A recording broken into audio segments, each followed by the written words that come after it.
উত্তর আফ্রিকার ছিটমহল সিউতা সীমান্তে নতুন করে তৈরি হয়েছে অভিবাসী সংকট। কয়েক ঘন্টার ব্যবধানে সাগর পাড়ি দিয়ে সেখানে ঢুকে পড়েছেন হাজারো মরক্কোর নাগরিক। পরিস্থিতি নিয়ন্ত্রণে সেনা মোতায়েন করেছে মাদ্রিদ সরকার। বিবিসির প্রতিবেদনে বলা হয়েছে, বৃহস্পতিবার 2 থেকে 3 হাজার মানুষ সাগরে নেমে সীমান্তের জেটি ঘুরে সাঁতরে সিউতায় প্রবেশের চেষ্টা করেন। এই ঝুঁকিপূর্ণ যাত্রায় অন্তত 15 জনের মৃত্যু হয়েছে। অভিবাসীদের চাপে স্থানীয় আশ্রয় কেন্দ্রগুলো ইতোমধ্যে ধারণ ক্ষমতা হারিয়েছে।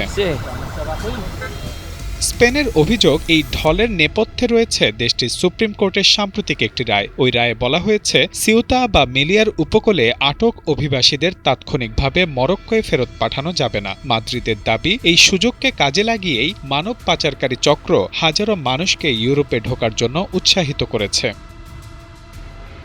তবে প্রশ্ন উঠেছে মরক্কোর ভূমিকাও নিয়ে, কারণ কয়েকদিন ধরেই সীমান্তে চাপ বাড়লেও বৃহস্পতিবার এক পর্যায়ে সীমান্ত নিয়ন্ত্রণ কার্যত ভেঙে পড়ে। পরে ফনিদেক এলাকায় অভিবাসীদের ঠেকাতে জল কামান ব্যবহার করে মরক্কোর নিরাপত্তা বাহিনী।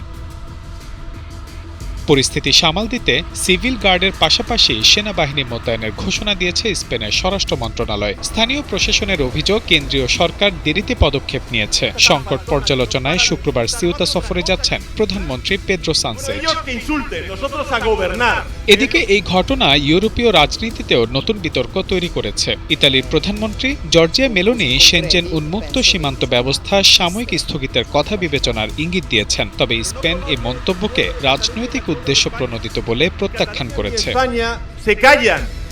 বিশ্লেষকদের মতে, সিউতা ইউরোপীয় ইউনিয়নের আফ্রিকামুখী অন্যতম প্রবেশদ্বার। তাই সীমান্তে সামান্য শিথিলতার ইঙ্গিত পেলেই হাজারো মানুষ জীবন বাজি রেখে সাগরে নামছেন। আর সর্বশেষ এই ঘটনা প্রমাণ করছে, ইউরোপের অভিবাসন সংকট এখনো আগের মতোই বিস্ফোরণমুখী।